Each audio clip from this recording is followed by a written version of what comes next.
이 아침에 우리에게 허락된 하나님의 말씀 찾겠습니다. 구약성경 욥기 1장 1절부터 12절까지의 말씀을 찾으시겠습니다. 욥 1장 1절부터 12절까지의 말씀입니다.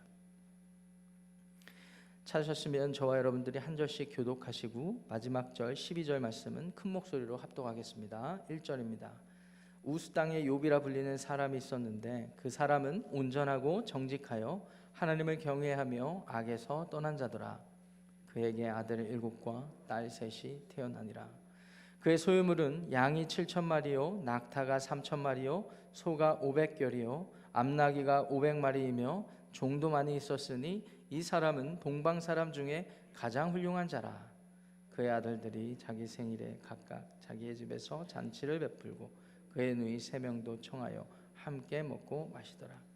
그들이 차례대로 잔치를 끝내면 욥이 그들을 불러다가 성결하게 하되 아침에 일어나서 그들의 명수대로 번제를 드렸으니 이는 욥이 말하기를 혹시 내 아들들이 죄를 범하여 마음으로 하나님을 욕되게 하였을까 함이라.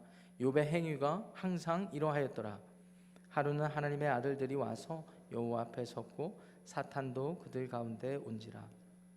여호와께서 사탄에게 이르시되 네가 어디서 왔느냐? 사탄이 여호와께 대답하여 이르되 땅을 두루 돌아 여기저기 다녀왔나이다. 여호와께서 사탄에게 이르시되 네가 내 종 욥을 주의하여 보았느냐? 그와 같이 온전하고 정직하여 하나님을 경외하며 악에서 떠난 자는 세상에 없느니라. 사탄이 여호와께 대답하여 이르되 욥이 어찌 까닭 없이 하나님을 경외하리이까? 주께서 그와 그의 집과 그의 모든 소유물을 울타리로 두르심 때문이 아니니까? 주께서 그의 손으로 하는 바를 복되게 하사 그의 소유물이 땅에 넘치게 하셨음이니이다. 이제 주의 손을 펴서 그의 모든 소유물을 치소서. 그리하시면 틀림없이 주를 향하여 욕하지 않겠나이까? 여호와께서 사탄에게 이르시되 내가 그의 소유물을 다 내 손에 맡기노라. 다만 그의 몸에는 내 손을 대지 말지니라. 사탄이 곧 여호와 앞에서 물러가니라. 아멘. 하나님의 말씀입니다. 여러분들은 하나님을 왜 믿으십니까? 오늘 이 아침 이 새벽에 왜 이 자리에 또는 온라인으로 실시간 온라인 예배에 참여해서 예배에 참여하고 계십니까? 어떤 까닭으로 하나님을 믿는다고 고백하고 그 하나님께 찬양하고 기도하고 계십니까? 제가 바라기는 여러분들이 그와 같은 믿음을 가지고 이 예배에 있는 이유가 온 우주 만물을 창조하신 창조주 하나님께서 예수 그리스도를 통해 나와 저와 여러분들을 구원하셨고 그 은혜 때문에 그 은혜의 감격 때문에 이 자리에 나와 있고 내 삶의 주인 되신 하나님을 믿는 그 믿음의 고백이 있기를 주님의 이름으로 축원합니다. 그런데 어떤 경우에는 또는 어떤 사람들은 그렇지 않은 동기와 이유와 까닭으로 하나님을 섬기는 경우도 있더라고요. 어떤 분들은 하나님을 믿어도 내가 복받기 위해서, 내 자녀들이 잘 되기 위해서, 내가 이 세상 살아가면서 유익한 모든 것을 얻기 위해서 그러한 마음의 동기와 이유로 하나님께 믿음을 고백하기도 하고 열심히 교회를 섬기고 하나님의 일들을 감당하는 경우도 있습니다. 또 어떤 분들은 하나님을 믿어도 내가 보호받기 위해서, 한마디로 내가 복을 받는 것까지는 아니다 할지라도 그냥 내가 잘못되지 않길 위해서 세상에서 보험 들듯이 하나님을 믿는 신앙을 갖는 분들이 계신 것 같습니다. 그런 분들은 소극적인 신앙생활을 하기도 합니다. 우리가 하나님을 믿는다는 믿음의 고백 안에는 여러 가지 이유와 동기가 있을 수 있을 것 같아요. 그런데 말씀드렸다시피 성경 말씀을 통하여서 우리에게 계시된 하나님의 바람은 하나님을 통해서 무언가를 얻는 것이 아니라 하나님 한 분이 인격적으로 우리와 교제하시고 살아계신 하나님 한 분이, 그래서 우리의 삶을 구원하시고 이 세상을 심판하신 날 우리를 영원한 생명으로 계속해서 인도해 가실 거라는 그와 같은 믿음, 하나님 한 분이 여러분들의 삶의 믿음의 본질 중심이 되시기를 축원합니다. 그게 기독교 신앙이 갖는 가장 핵심이라고 할 수가 있겠습니다. 오늘부터 저희들이 구약성경 욥기를 묵상을 하게 되거든요. 욥은 어떤 사람입니까? 욥은 동방의 의인이라고 표현될 정도로 하나님 앞에 의인으로 묘사된 인물입니다. 그런데 이 욥이 고난을 당하죠. 세상 사람들이 볼 때는 하나님을 잘 섬겼는데 어처구니 없는 그런 고난을 당한 그런 이야기들이 소개가 되어 갑니다. 그리고 그 고난 끝에 하나님이 복을 내려주셨다, 이런 말로, 이런 이야기로 욥기서가 맞춰지는 것을 보면서 우리가 욥기의 내용과 주제를 그렇구나, 고통을 감내하고 고난 속에서도 하나님의 뜻을 붙잡고 있으면 하나님이 더 큰 복으로 안겨주시더라.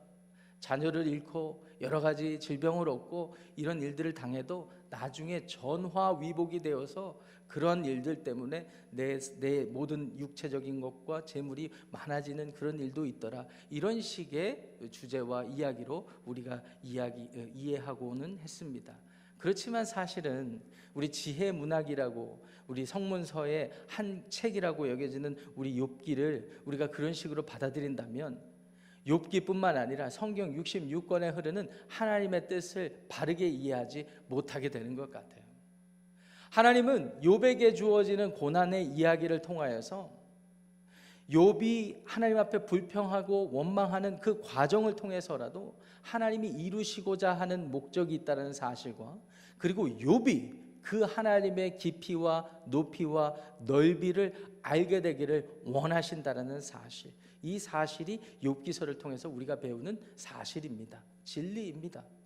그렇기 때문에 우리 역시 2023년을 살아도, 현대를 사는 우리들도 하나님이 우리의 삶의 중심 주인이 되시기 때문에 믿는 그런 마음으로 하나님의 사람 됨을 갖추는 우리의 목표 의식을 가지고, 하나님이 이런 상황을 주시고 저런 상황을 주셔도 내가 그 안에서 나를 구원하시고 내 삶의 주인 되시는 하나님의 사람 됨을 갖추어 가는, 그것이 저와 여러분들의 삶의 믿음의 목표와 목적이 되었으면 참 좋겠습니다.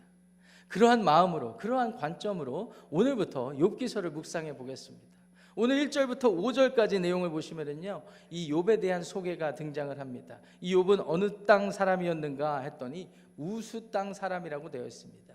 이 우수라는 곳이 어디인가 비슷한 지명이라도 찾아보려는 숱한 노력이 있었습니다. 그렇지만 정확한 지역을 알지는 못하는데 5절 말씀 보니까 3절 말씀 보니까 동방 사람이라고 되어 있습니다. 그래서 동쪽 지역의 어느 출신이었을 것이다, 이런 생각을 할 수가 있겠습니다. 그런데 더 중요한 평가는 1절에 있는 것이죠. 1절 말씀 한번 읽어보겠습니다. 시작.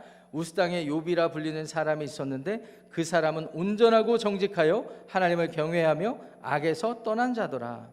온전하고 정직하고 도덕적으로 윤리적으로 강직하고 하나님 앞에 죄가 없는 사람, 그래서 하나님을 두려워하는 사람, 그래서 하나님 앞에 범죄하는 것을 제일 싫어했던 사람이라고 1절 말씀이 기록하고 있습니다. 그의 출신과 그의 가족 관계는 2절 말씀에 계속해서 소개됩니다. 아들 7명, 딸 3이 있었다고 되어 있습니다. 3절에 보니까 그의 재력을 소개를 하죠.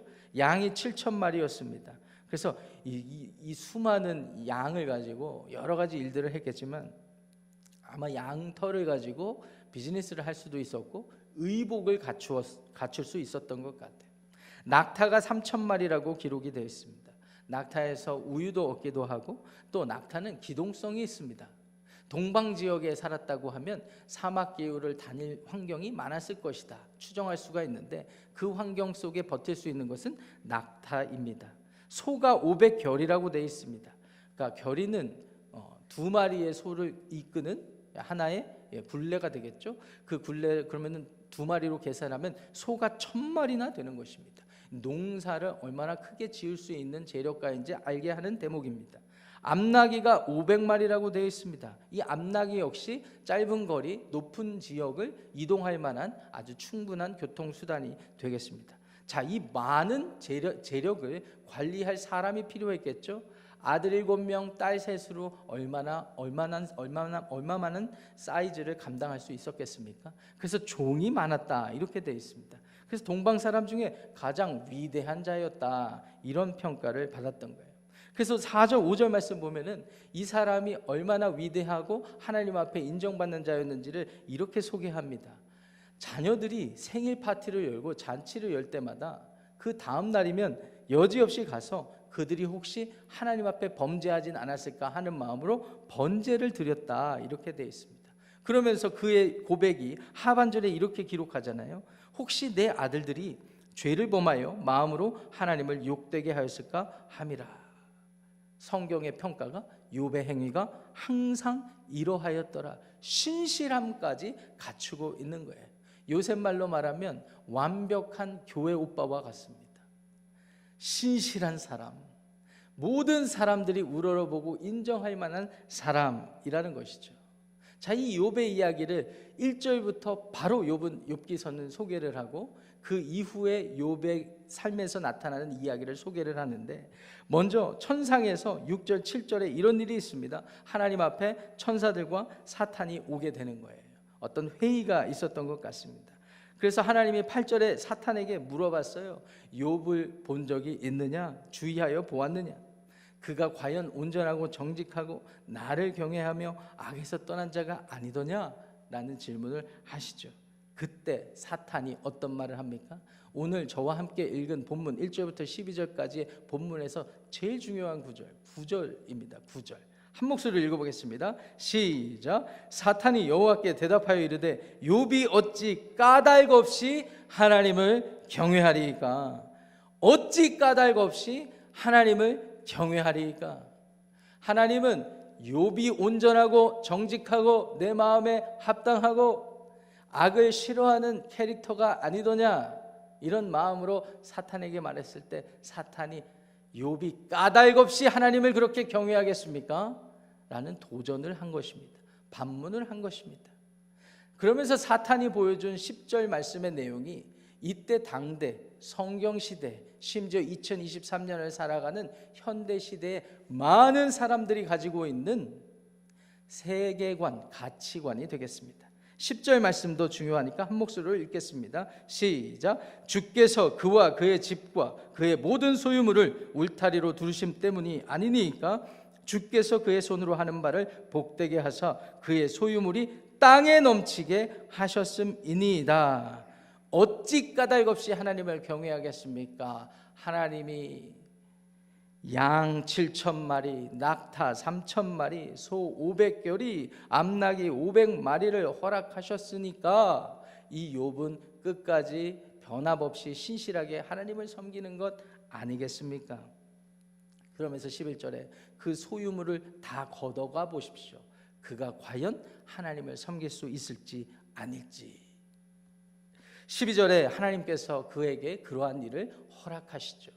여기서 등장하는 사탄은, 이 사탄이라는 히브리어 단어의 어원은, 그 뜻은 대적하는 자입니다.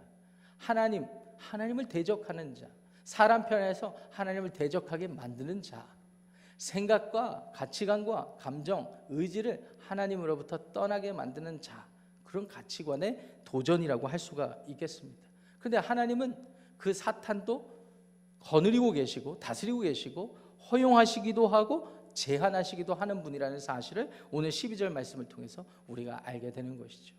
자, 이렇게 해서 욥의 이야기가 시작되는 겁니다.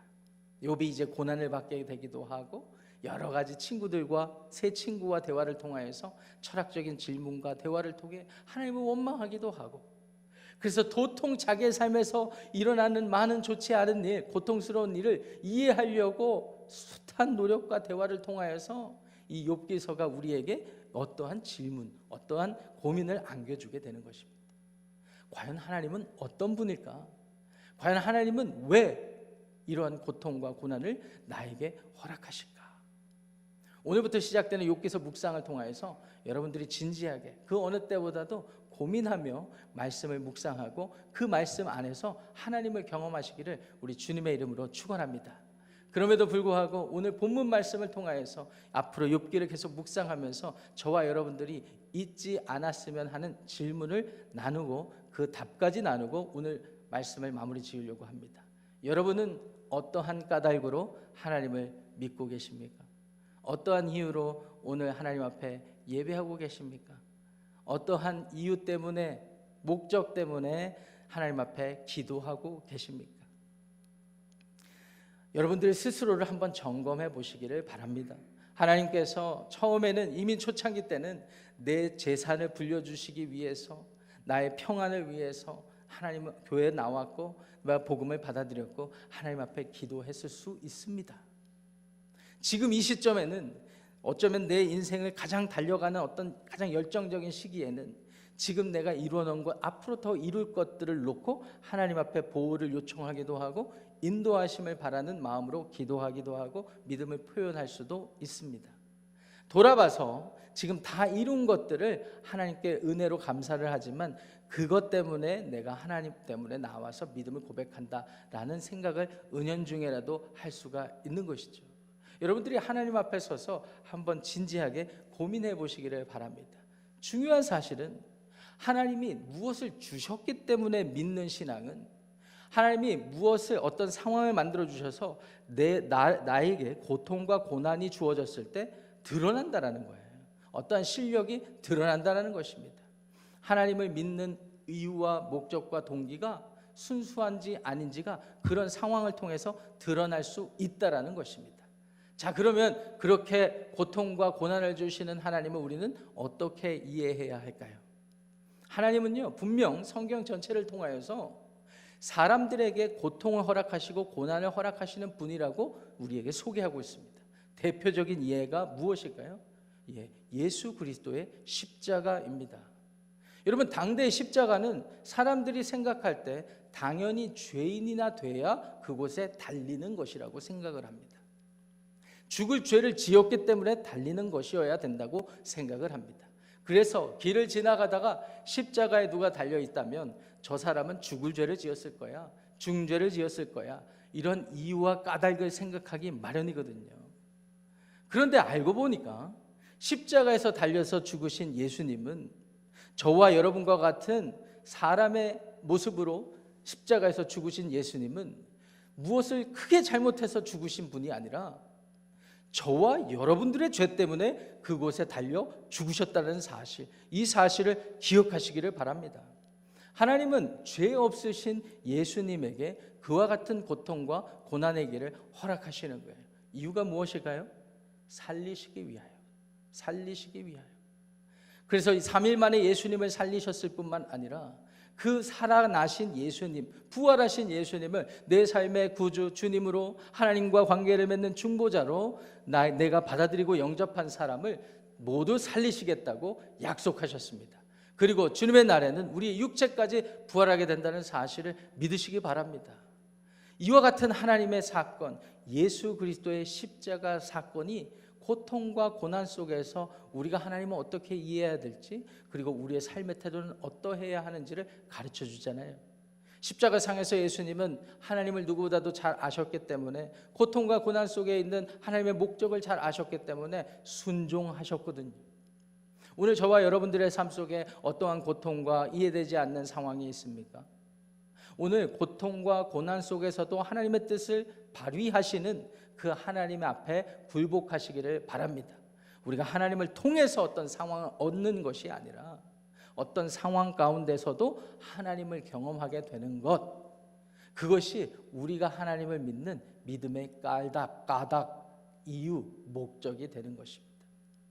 복음에는 하나님의 의가 나타났다고 했습니다. 그래서 믿음에서 믿음에 이르게 하신다고 되어 있고, 기록된 바 하박국 선지자의 말처럼 오직 의인은 믿음으로 말미암아 살리라 라고 하셨습니다. 오늘 하루 여러분들의 삶을 어떻게 시작하시겠습니까? 믿음으로 시작하시기를 바랍니다. 어려운 상황 가운데 하나님을 갈망하시고 하나님과 인격적인 교제를 통하여서 여러분들의 생각이 하나님 앞에 굴복되고 여러분들의 발걸음이 주님을 위해 헌신하는 복된 삶을 살아서 오직 하나님만이 우리의 삶의 이유, 오직 하나님만이 믿음으로 사는 우리의 삶의 까닭이 되시기를 주님의 이름으로 축원합니다. 기도하겠습니다. 하나님, 동방 땅의 의인이라고 할 수 있는 욥이 하나님 앞에 큰 축복을 받았습니다. 그런데 하나님 앞에 받는 큰 축복, 재물의 축복, 세상 사람들이 인정할 만하고 부러워할 만한 축복 때문에 하나님을 믿는 믿음이 아니기를 원합니다. 욥도 고통과 고난을 통하여서 하나님을 경험하게 되었습니다. 그 힘든 시간을 통하여서 하나님을 만나게 되었습니다. 사탄 마귀는 그러한 까닭으로 하나님을 믿는다고 우리를 도전하기도 하고 유혹하기도 합니다. 그래서 오늘 이 아침에 말씀 앞에서 우리 스스로 자문해 봅니다. 우리는 왜 하나님을 믿고 예배하고 기도하는 것일까? 하나님, 생명 다해 자신의 독생자를 보내주신 하나님의 은혜를 기억하고 생명 다해 우리를 위해 죽어주신 예수님 때문에 오늘을 살아가게 하여 주시옵소서. 구원의 은혜의 감격을 잃지 않게 하시고 우리에게 맡겨진 삶을 살아갈 때 예수님처럼 순종하는 삶으로 나아가는 오늘 하루가 되게 하여 주시옵소서. 예수님의 이름으로 축복하며 기도합니다. 아멘. 하늘에 계신 우리 아버지여, 이름이 거룩히 여김을 받으시오며 나라가 임하시오며 뜻이 하늘에서 이루어진 것 같이 땅에서도 이루어지이다. 오늘 우리에게 일용할 양식을 주시옵고 우리가 우리에게 죄 지은 자를 사하여 준 것 같이 우리 죄를 사하여 주시옵고 우리를 시험에 들게 하지 마시옵고 다만 악에서 구하시옵소서. 나라와 권세와 영광이 아버지께 영원히 쌓옵나이다. 아멘. 예배를 마쳤습니다. 광고 한 가지 드리도록 하겠습니다. 오늘 오전 11시 이곳 본당에서 고 조영희 집사님 고별 예배가 있습니다. 여러분들 많이 참석해 주시고 위로해 주시고 우리 조관영 집사님 위로해 주시고 가족도 위로해 주시는 그런 뜻깊은 시간 되기를 원합니다. 각자 기도하고 돌아가시겠습니다.